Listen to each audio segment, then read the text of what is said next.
यहाँहरुलाई स्वागत छ यस च्यानलमा। आज यहाँहरु समक्ष केही यस्ता कम्पनीहरु जुन कम्पनीहरुमा धेरै भोलाटिलिटी धेरै उतार चढाव हुने कम्पनीहरु यहाँहरु समक्ष लिएर आएको छु। अ विषयमा जानुभन्दा अगाडि यहाँहरुलाई हार्दिक अनुरोध गर्न चाहन्छु कि यहाँहरुले आजसम्म पनि यस च्यानललाई सब्स्क्राइब गर्नुभएको छैन भने यसरी @चुरामनी93 युट्युबमा गएर टाइप गर्नु होला। त्यसपश्चात यस्तो खालको आइकन यहाँहरु समक्ष आउनेछ र त्यसमा गएर यसरी गएर राइट साइडमा यहाँ सब्स्क्राइब गरिदिनु होला।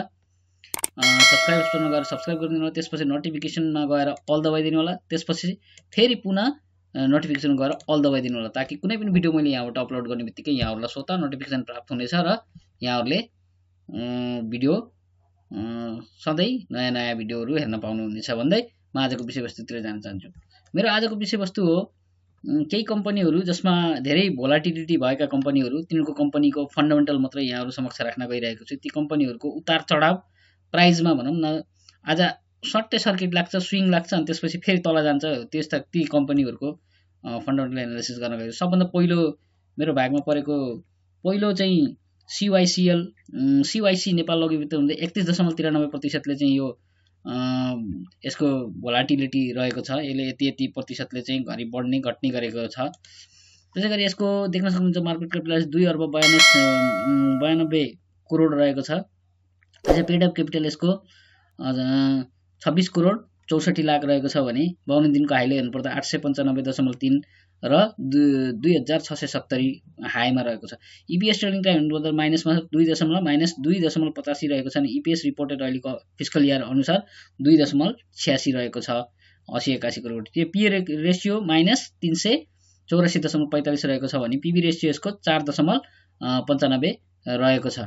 यसैगरी रिटर्न अन इक्विटी हेर्नुपर्दा -4.48% रहेको छ भने बुक भ्यालु यसको 221.23% रहेको छ। भनेपछि हल्का यो ईपीएस यसको ट्रेलिङ टाइम चाहिँ माइनस भए तापनि रिपोर्टेड अहिले हालैको क्वार्टरमा सुधार आएछ कि क्वार्टर रिपोर्ट चाहिँ राम्रो आएको छ भन्ने कुरा हामीले बुझ्छौँ। प्रमोटरमा 67.50% प्रमोटर होल्डरहरु हुनुहुन्छ भने पब्लिक होल्डिङमा 32.50% पब्लिक होल्डिङमा शेयर होल्डरहरु हुनुहुन्छ। त्यसैगरी म अर्को स्टकतिर लाग्न चाहन्छु। मेरो अर्को स्टकमा लाग्न चाहन्छु। अर्को स्टक के रहेको छ त भनेपछि अर्को स्टक देख्न छ टीबीसीएल। यो त्रिशुली जलविद्युत आयोजना यो हाइड्रो यसको सेक्टर हाइड्रो पर्यो। यसैगरी यसको एलटीबी यसको 28.32% ले चाहिँ यो के छ त यसको भोलाटिलिटी 28.32% ले यसको भोलाटिलिटी रहेको छ भन्ने कुरा हामीले यहाँबाट जानकारी पायौं। यसैगरी म यहाँ त्रिशुली जल विद्युत कम्पनीको पनि यहाँहरु समक्ष हेर्छु। यसैगरी म 5 वटा मात्रै यहाँहरु समक्ष हेर्ने छु। टीवाईसी टीबीएस टीबीसीएल त्रिशुली जल विद्युत कम्पनी लिमिटेड। टीबीसीएल त्रिशुली जल विद्युत कम्पनी लिमिटेड मैले यहाँ प्रोसेस गरिदिसकेको छु। आइरहेको छ यो त्रिशुली जल विद्युत कम्पनी लिमिटेड। यसको पनि फन्डामेन्टली हेर्नुपर्दा यसको 339.7 रहेको छ भने 9.9% को भोल्युम 9.97% ले चाहिँ रहेको भोल्युम 38,412 रहेको छ भने मार्केट क्यापिटलाइजेसन हेर्नुपर्दा यसको 6 अर्ब 29 करोड 6 अर्ब 29 करोड। त्यसैगरी यसको 1 अर्ब 85 करोड पेड अफ क्यापिटल रहेको छ भने 52 दिनको हाईले हेर्नुपर्दा 294.8 52 दिनको लो रहेको छ भने 339.7 यसको 52 दिनको हाई रहेको छ। ईपीएस ट्रेडिङ टाइम यसको छैन। ईपीएस रिपोर्टेड पनि फिस्कल इयरले रिपोर्ट निकालेको छैन। नयाँ कम्पनी भएको रहेछ यो त्यसकारणले गर्दा यसले रिपोर्ट ल्याएको छैन अहिलेसम्म। यसको प्रमोटर होल्डिङमा चाहिँ 80% हुन्छन्, पब्लिक होल्डिङमा 20% हुनुहुन्छ भनेपछि यसको पनि उतार चढाव बढी भइराख्छ। भोलाटिलिटी धेरै छ यसमा। फन्डामेन्टली स्ट्रङ नभए तापनि हामीले ट्रेडिङको लागि चाहिँ उतार चढाव घटेको बेला किन्ने, त्यसपछि माथि गएको बेलामा फेरि माथि गइसकेपछि प्रफिट बुक गरेर बेच्ने। त्यसपछि म अर्को स्टक लिन चाहन्छु एमएचसीएल Molung hydro power company limited. यसको 25.75% ले चाहिँ यो के छ त यसको भोलाटिलिटी रेट छ। भोलाटिलिटी डिफरेन्स छ। यसरी चाहिँ बढ्ने गर्छ 25 दशमलव रेटले। यसैगरी MHCL company MHCL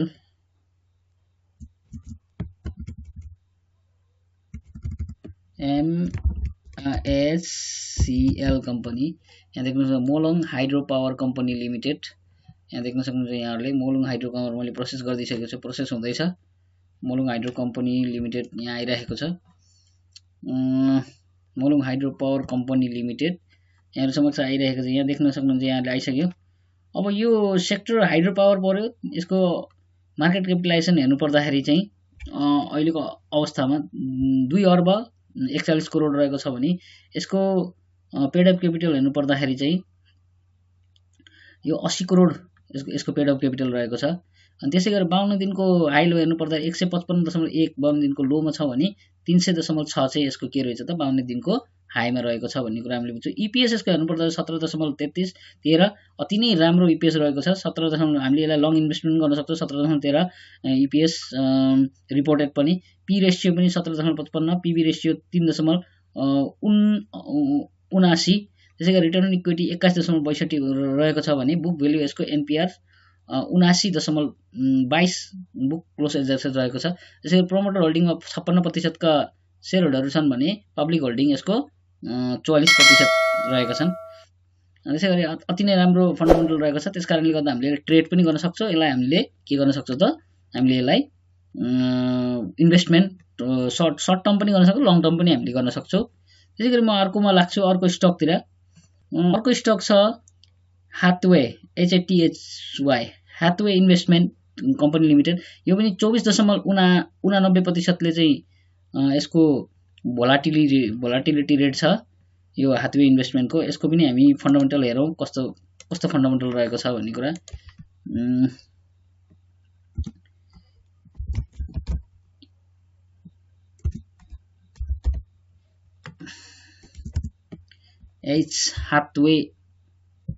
Hathaway finance company limited यो यसको सेक्टर फाइनान्स कम्पनी हो हाथवे यो इन्भेस्टमेन्ट कम्पनी अन्तर्गत पर्छ यो हाथवे सेक्टर फाइनान्स पर्यो इन्भेस्टमेन्ट फाइनान्स भनौं न त्यसैगरी यसको अहिले हालै यसको कुनै पनि रिपोर्ट ल्याएको छैन यसको फिस्कल इयरको पनि पीबी रेशियो 1.61 देखाएको छ 20 यो देखाएको छ यसको यो पनि नयाँ कम्पनी हो रिपोर्ट तर अहिले एकदम राम्रै सर्किट हानिराखेको छ त्यसकारणले ट्रेडिङको लागि चाहिँ एकदम उपयोगी हुन्छ रिपोर्ट नआइजेलसम्म यसलाई हामीले ट्रेडिङ गरिराख्न सक्छौं हामीले एकदम राम्रो कम्पनी छ यो राम्रो प्राइस रेटमा उठेको छ अब इन्भेस्टमेन्ट कम्पनी भएको हुनाले पक्का पनि यसको फन्डामेन्टल स्ट्रङै होला भन्ने लाग्छ तर रिपोर्ट यहाँ अहिलेसम्म आएको छैन त्यसैगरी म अर्को कम्पनी हेर्न चाहन्छु अर्को कम्पनी LLBS लक्ष्मी लघुवित्तको 21.24% ले चाहिँ यसको भोलाटिलिटी डिफरेन्स छ यसले चाहिँ उतार चढावमा लगभग 25% 21.24% ले चाहिँ यो के गर्छ त अगाडि बढ्ने घट्ने गर्छ 21% ले लक्ष्मी लघुवित्त LLBS म यहाँहरुलाई यसको पनि फन्डामेन्टल गरेर देखाउँछु LLBS लक्ष्मी लघुवित्त वित्तीय संस्था लिमिटेड अब यहाँ देख्न सक्नुहुन्छ अब यिनी कम्पनीहरु हामीले चाहिँ खास भने धेरै कम्पनीहरु सर्ट टर्मको लागि हो लङ टर्मको लागि केही कम्पनीहरु फन्डामेन्टली स्ट्रङ भएका कम्पनीहरु चाहिँ हामीले ती कम्पनीहरुलाई हामीले लङ टर्मको लागि पनि हामीले लङ टर्मको लागि पनि हामीले यसमा इन्भेस्ट गर्न सक्छौं त्यसैगरी LLBS लक्ष्मी लघुवित्त यसको माइक्रो फाइनान्स सेक्टर पर्यो यसको मार्केट क्यापिटलाइजेसन हेर्नु पर्दाखेरि चाहिँ 3 अर्ब 14 करोड रहेको छ भने पेड अप क्यापिटल यसको 44 करोड रहेको छ त्यसैगरी 52 दिनको हाईले हेर्नु पर्दाखेरि 617.1 यसको 52 दिनको लोमा रहेको छ भने 1281 यसको 52 दिनको हाई रहेको छ ईपीएस हेर्नु पर्दाखेरि माइनसमा रहेको छ -7.2 बुकलेस एडजस्टमेन्ट अनि ईपीएस रिपोर्ट चाहिँ अहिले 8081 को रिपोर्ट अनुसार 8.63% कम्पनी रहेको छ भन्ने कुरा हामीले जान्छौं त्यसैगरी पी रेशियो यसको 45.24 माइनसमा रहेको छ भने 3.95 पीबी रेशियो रहेको छ बुक क्लोज यसको 180.14 रहेको छ भने प्रमोटर होल्डिङमा यसको 70% शेयर होल्डरहरु हुनुहुन्छ भने पब्लिक होल्डिङमा यसको 30% शेयर होल्डरहरु हुनुहुन्छ त्यसैगरी म अर्को कम्पनीमा लाग्न चाहन्छु अर्को कम्पनी डोल्टी यो पनि नयाँ कम्पनी हो। डोल्टी नहेरौँ, यसको पनि रिपोर्ट आएको छैन होला, नयाँ कम्पनी हो यो। पिएचसिएल, अब यसरी पिएचसिएल हेरौँ, पिएचसिएल कम्पनी, यो कम्पनीको के छ हालखबर पिएचसिएल को? यो पनि धेरै उतार चढाव गर्छ। यसको कति छ डिफरेन्स चाहिँ भोलेटिलिटी? पिएचसिएल 20.13% को यो कम्पनी पनि 20.13%ले चाहिँ के छ त भोलाटिलिटी हाइलोमा कहिले हाई हुने, भोलाटिलिटी 20 भनेपछि 20%ले चाहिँ हाइलो उतार चढाव गर्दा रहेछ। त्यसै गरी यो कम्पनी हामीले हेर्न सक्छौँ पिएचसिएल यो peoples hydro power company limited. हेरौँ यसको fundamental PHCL peoples hydro power company limited. यसको फन्डामेन्टल पनि हेरौँ हामी कतिको यसको फन्डामेन्टल रहेको छ भन्ने कुरा हामीले बुझौँ, अनि त्यसपछि लगानी गर्न सजिलो हुन्छ। अहिले हालै अब मार्केट बुलिस हुन गइरहेको छन्। अब बुल मार्केट आयो भने पक्का पनि हामीले चाहिँ कन्टिन्यू बुल भयो भने हामीले यस्ता कम्पनीहरुमा ट्रेडिङ गरेर राम्रो आम्दानी गर्न सक्छौँ। फन्डामेन्टल सुस्त भएको कम्पनीमा ट्रेडिङ गर्ने सर्ट टर्म, अनि यसमा अरु झन् फन्डामेन्टल स्ट्रङ भएको कम्पनीमा त ट्रेडिङ पनि गर्ने, घटेछ भने यतिको होल्ड गरिराख्ने। त्यसैगरी मार्केट क्यापिटलाइजेसन यसको हेर्नु पर्दाखेरि 8 अर्ब 57 करोड रहेको छ भने यसको पेड अफ क्यापिटल हेर्नु पर्दाखेरि चाहिँ 3 अर्ब 20 करोड रहेको छ। यसको 52 दिनको हाईले हेर्नु पर्दा 199 यसको लोमा छ भने 399 यसको हाईमा रहेको रहेछ। ईपीएस हेर्नु पर्दाखेरि यसको -15.1 बुक क्लोज एडजस्टेड अनुसार रहेको छ भने ईपीएस रिपोर्टेड यसको -15.11 हुन्छ। अहिलेको फिस्कल इयरमा यसको ईपीएस चाहिँ नराम्रो रहेको छ, यसले रिपोर्ट अलिक नराम्रो देखाएको छ भन्ने कुरा हामीले बुझ्छौँ। PB ratio 2.79। त्यसैगरी यसको प्रमोटर होल्डिङ 75 हुनुहुन्छ भने 25% पब्लिक होल्डिङ हुनुहुन्छ। यति खास कम्पनी त रहन्छ, तर पनि हामीले भने नि यो सर्ट टर्म ट्रेडिङको लागि, ट्रेडिङ गर्नका लागि अहिले हालैको मार्केटमा यिनी कम्पनीहरूलाई चाहिँ हामीले ट्रेडिङ गर्न सक्छौँ सर्ट टर्म ट्रेडिङको लागि। त्यसैगरी म अर्को कम्पनीतिर लाग्न चाहन्छु, युएचईए भनेपछि अप्पर हावा खोला हाइड्रो पावर। अप्पर खोला भनेपछि 19.95% ले यसको भोलाटिलिटी रेट रहेको छ। भोलाटिलिटी भनेको उतार चढाव, कहिले अब जस्तै कि बुल मार्केट भयो भने फट्टै उठिहाल्ने अनि त्यसपछि घटिहाल्ने, त्यसलाई चाहिँ हामीले भोलाटिलिटी भन्छौँ, उतार चढाव भन्छौँ। त्यसैगरी म यसको पनि हेर्न चाहन्छु यो युएचईडब्ल्यूए को रिपोर्ट पनि म यहाँ समक्ष हेरिदिन्छु। युएचईडब्ल्यूए भनेपछि अप्पर हावा खोला हाइड्रो पावर कम्पनी लिमिटेड। यसको पनि रिपोर्ट हामी हेरौँ, यो कस्तो खालको कम्पनी रहेको रहेछ त, फन्डामेन्टली कतिको स्ट्रङ छ कि छैन। फन्डामेन्टली हामीलाई ट्रेडिङ गर्दाखेरि त फन्डामेन्टली स्ट्रङ कुरा चाहिँदैन, मेन कुरा भनेको हामीले चाहिँ अब यो हालै ट्रेडिङ गर्नु पर्दाखेरि त्यो कम्पनीमा कतिको लयमा छ त्यो कम्पनी, अहिले हामी त्यो हेर्ने हो। त्यसको टेक्निकल एनालिसिस मोस्टली हामीले हेर्ने हो। तैपनि मैले यो फन्डामेन्टली स्ट्रङ नभएका कम्पनीहरू भनेर छाटेर यहाँ समक्ष भोलाटिलिटी रेट देखाइरहेको छु, उतार चढाव। यसमा यिनीमा हामीले चाहिँ धेरै भएका 15 देखि माथि भएका भोलाटिलिटी भएका कम्पनीहरूमा हामीले राम्रोसँगले स्विङ आउन सक्छ। त्यसकारणले गर्दा नै हामीले इन्भेस्टमेन्ट गरेर राम्रो ट्रेडिङ गरेर हामीले राम्रो आम्दानी कमाउन सक्छौँ। मार्केट क्यापिटलाइजेसन हेर्नु पर्दाखेरि यसको 1 अर्ब 58 करोड।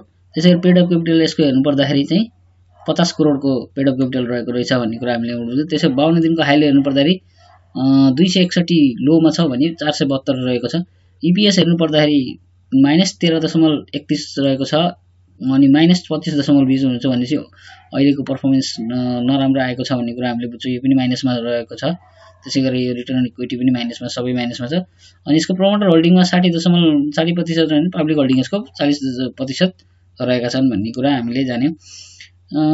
यी त रहे कम्पनीहरू, यिनी कम्पनी जुन भोलाटिलिटी रेटमा चाहिँ सबै छन्। तर भिडियो धेरै लामो हुन्छ हुने कारणले गर्दाखेरि चाहिँ मैले अरू कम्पनीहरूको गरेन, म पछि गरौँला भन्दै म आजको यस विषयवस्तुलाई यहीँ समाप्त गर्न चाहन्छु। हस्त धन्यवाद, शुभ लाभ।